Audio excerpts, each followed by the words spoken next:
नाम क्या दिया, साइन। साइन कुछ नहीं है, बस रेशियो का एक नाम दे दिया कि अगर मैं परपेंडिकुलर और हाइपोटेन्यूज को डिवाइड करके, अब इसको ट्रिक भी है मेरे पास कि इसको याद कैसे करें सर, ये P/H है सर, ये B/H है सर, ये कैसे, इसकी ट्रिक भी है। तो हेलो बच्चों, कैसे हैं आप सब लोग। मेरा नाम है आशीष और welcome to my channel concept core, जहां पे आपको सिखाया जाता है हर कंसेप्ट पूरे कोर से, पूरी डिटेल से और पूरी क्लैरिटी के साथ। तो बच्चों, आज हम शुरू करने वाले हैं क्लास 10 का बड़ा ही इंटरेस्टिंग और बड़ा ही मजेदार चैप्टर नंबर 8, जिसका नाम है इंट्रोडक्शन टू ट्रिग्नोमेट्री।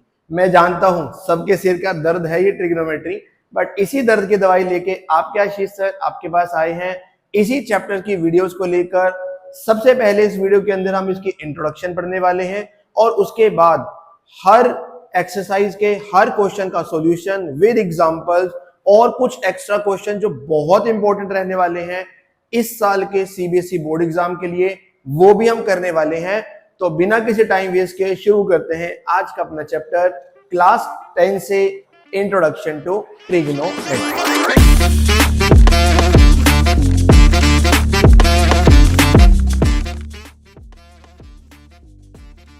तो शुरू करते हैं।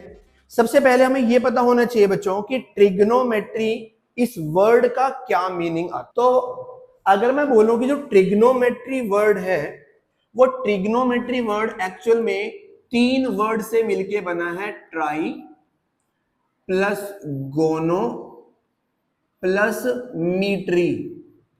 ट्रिग्नोमेट्री, ट्राई का मतलब होता है 3, गोनो का मतलब होता है बच्चों साइड्स, और मीटरी का मतलब होता है मेजरमेंट, मतलब 3 साइड की मेजरमेंट। अब याद करो बच्चों, 3 साइड जो होती हैं वो कौन से फिगर की होती हैं सर, ट्राइंगल की होती है। इसका मतलब जो ट्रिग्नोमेट्री हम यूज करने वाले हैं वो किस में यूज करने वाले हैं, ट्राइंगल में यूज करेंगे। और ट्राइंगल भी कौन से वाली, स्पेसिफिक ट्राइंगल याद रखनी है, हम यूज करने वाले हैं राइट एंगल्ड ट्राइंगल में इस ट्रिग्नोमेट्री को यूज करने वाले हैं। अब याद करें कि राइट एंगल ट्राइंगल कैसा दिखाई देता है। या तो हम ऐसे ड्रॉ करते हैं जिसमें एक एंगल लेते हैं 90 डिग्री का, चलो मान लेते हैं इसका नाम बी रख लिया, इसका नाम ए रख लिया, इसका नाम सी रख लिया, ए बी सी ट्राइंगल। ये वाला एंगल 90 डिग्री का है, तो जो ये 2 एंगल होंगे ये दोनों एंगल 90 से छोटे होंगे, और जो 90 से छोटे होते हैं उनको क्या बोलते हैं, एक्यूट एंगल्स। तो ए भी एक्यूट है और सी भी क्या है, एक्यूट है। अब किसी भी राइट एंगल ट्रायंगल में जो ये 90 डिग्री के सामने वाली साइड होती है इसको बोला जाता है हाइपोटेनियस। इसको हमेशा ही क्या बोला जाता है, हाइपोटेनियस। ट्रायंगल चाहे राइट एंगल जिस भी तरह की क्यों ना बनी हो, ऐसे बनी हो या फिर ऐसे बनी हो, जो ये 90 डिग्री के सामने वाली साइड होती है वो हमेशा क्या होती है, हाइपोटेनियस। ऐसे भी होते हैं कई बार राइट एंगल ट्रायंगल जिसमें तुम्हें लगता नहीं है कि राइट एंगल है, वो तुम्हें एंगल देख के पता लगेगा ये 90 डिग्री का एंगल है, तो इसके सामने वाली साइड को हम क्या बोलने वाले हैं, हाइपोटेनियस। तो ये तो क्लियर है कि आपकी जो राइट एंगल ट्रायंगल है उसमें राइट एंगल के सामने वाली साइड को हम क्या बोलते हैं, हाइपोटेनियस। उसके बाद हमने तो ये पढ़ा हुआ है कि नीचे वाली साइड को हम क्या बोलेंगे, बेस, और इस वाली साइड को हम क्या बोलेंगे, परपेंडिकुलर। यही सुनते आ रहे हैं। बट यहां पर थोड़ा सा कैच है। यहां पर ट्रिग्नोमेट्री क्या कहती है, या हमारा जो मैथमेटिक्स क्या कहता है, ऐसा जरूरी नहीं है कि यही बेस होगा यही परपेंडिकुलर होगा। हाइपोटेनियस तो फिक्स है, 90 डिग्री के सामने वाले को क्या बोलोगे, हाइपोटेनियस बोलोगे, वो तो फिक्स है। पर जो आपका परपेंडिकुलर और जो बेस है ये दोनों के दोनों इस एक्यूट एंगल पर डिपेंडेंट हैं। डिपेंडेंट मतलब एंगल जो है एक्यूट वाला, डिपेंडेंट। जो ये एक्यूट एंगल है वो डिसाइड करेगा कि परपेंडिकुलर कौन सा है और बेस कौन सा है। अगर आप लेते हो इस एंगल ए को लेके चलते हो, अगर इस ए को लेके चलते हो, ए के सामने वाले को हम बोला करते हैं परपेंडिकुलर और इस पड़ोस वाले को हम क्या बोलेंगे, बेस। एंगल के हिसाब से एक्यूट एंगल वाला। अगर मैं एंगल ए लेता हूं तो ए के सामने वाला परपेंडिकुलर, ए के पड़ोस वाला बेस। पर अगर मैं एंगल सी लेता हूं तो सी के सामने वाला क्या बन जाएगा, परपेंडिकुलर, और सी के साइड वाला क्या बन जाएगा, बेस। तो ये आपका परपेंडिकुलर और बेस तो डिपेंड करते हैं कि आप एंगल कौन सा ले रहे हो। अगर ए एंगल लोगे तो ए के सामने वाला परपेंडिकुलर, तीसरे वाला बेस। अगर सी लोगे, सी के सामने वाला परपेंडिकुलर, पड़ोस वाला बेस। ये बात का ध्यान आपको रखना पड़ेगा कि परपेंडिकुलर और बेस जो होंगे आपके, वो एक्यूट एंगल जो भी आप ले रहे हो उसके ऊपर डिपेंड करेगा। हाइपोटेनस का तो फिक्स है कि 90 डिग्री के सामने वाले को आप हमेशा क्या लोगे, हाइपोटेनस ही लोगे। ठीक बात। यानी राइट एंगल ट्रायंगल में तीन साइड होती है, एक होती है हाइपोटेनियस, एक होते हैं परपेंडिकुलर, एक होती है बेस। और जो दो एंगल होते हैं वो होते हैं एक्यूट एंगल। ठीक बात।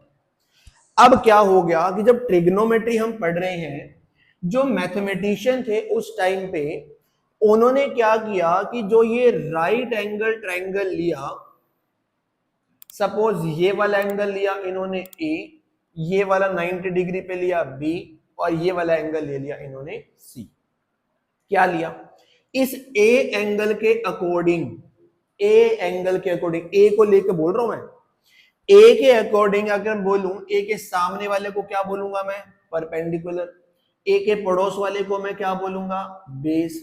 और जो ये तिरछे वाली होती है 90 डिग्री के सामने वाले को हम क्या बोलते हैं, हाइपोटेनस। चलो, ए को कंसिडर करके ये हाइपोटेनियस है, ये बेस है, और ये सामने वाला क्या है, परपेंडिकुलर।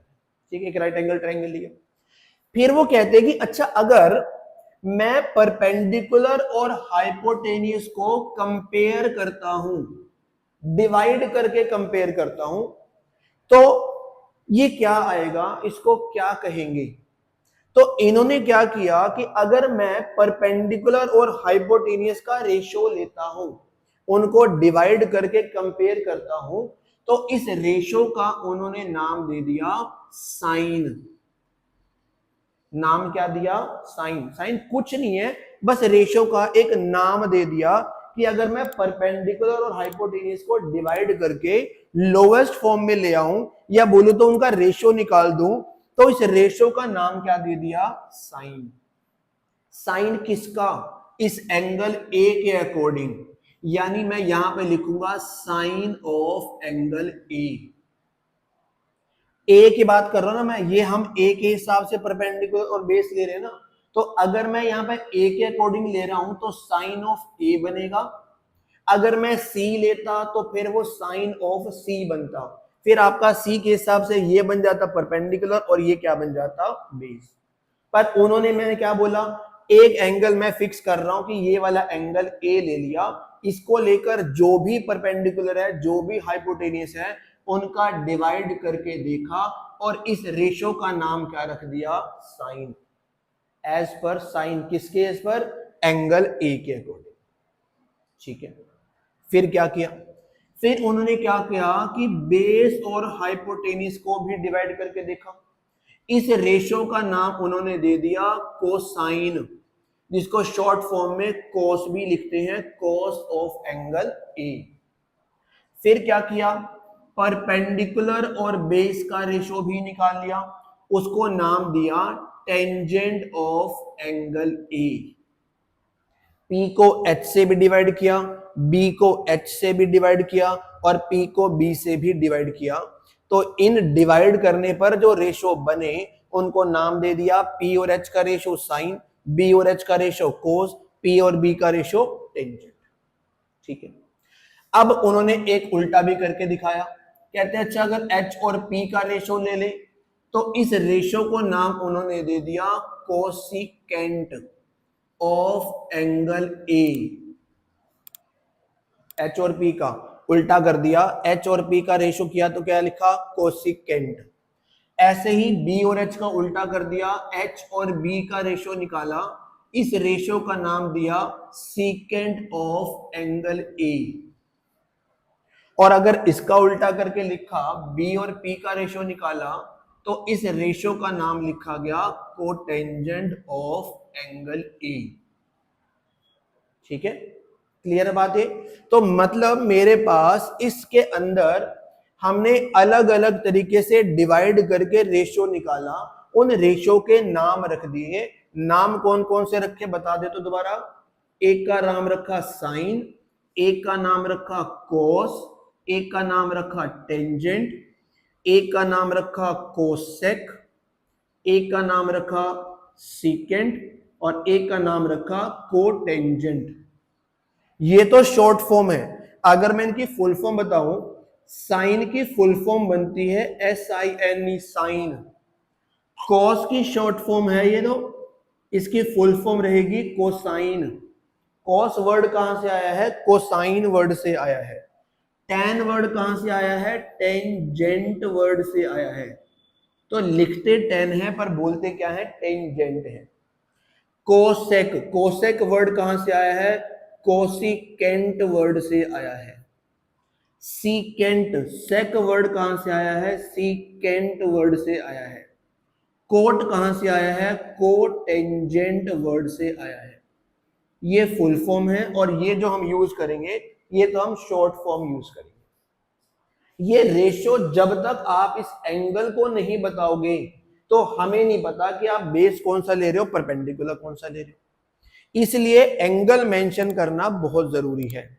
साइन अपने आप में कुछ नहीं है, एक रेशो का नाम है, बट वो रेशो आपने कौन सी परपेंडिकुलर कौन सी बेस को लेकर लिया है वो एंगल ही तो डिसाइड करेगा। इसलिए एंगल मेंशन करना जरूरी है।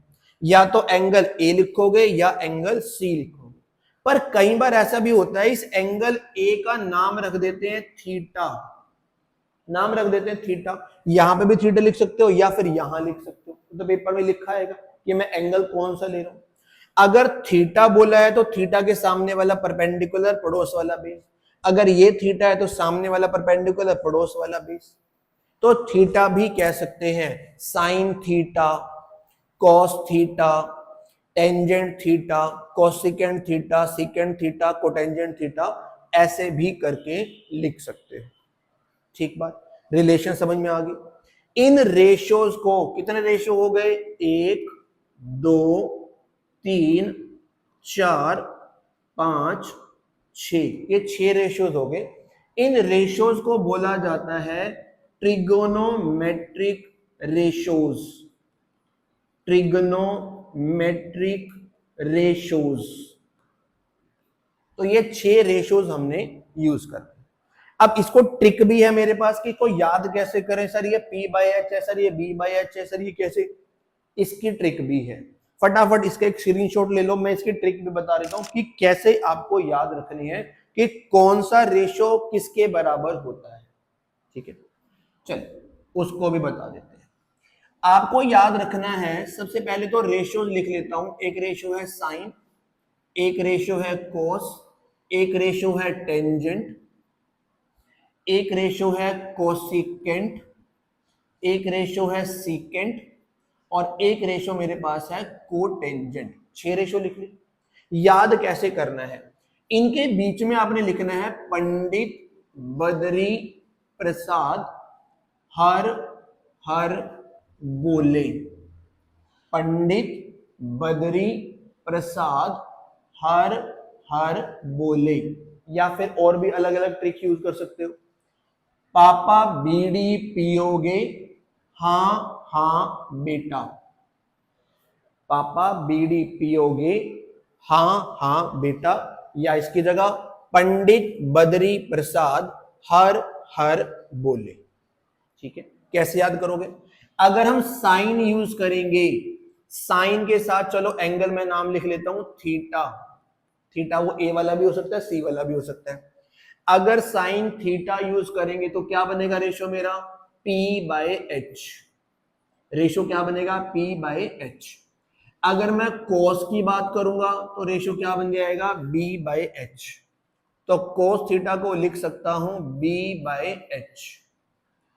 अगर मैं टेंजेंट थीटा की बात करूं तो टेंजेंट को क्या लिखूंगा? P/B।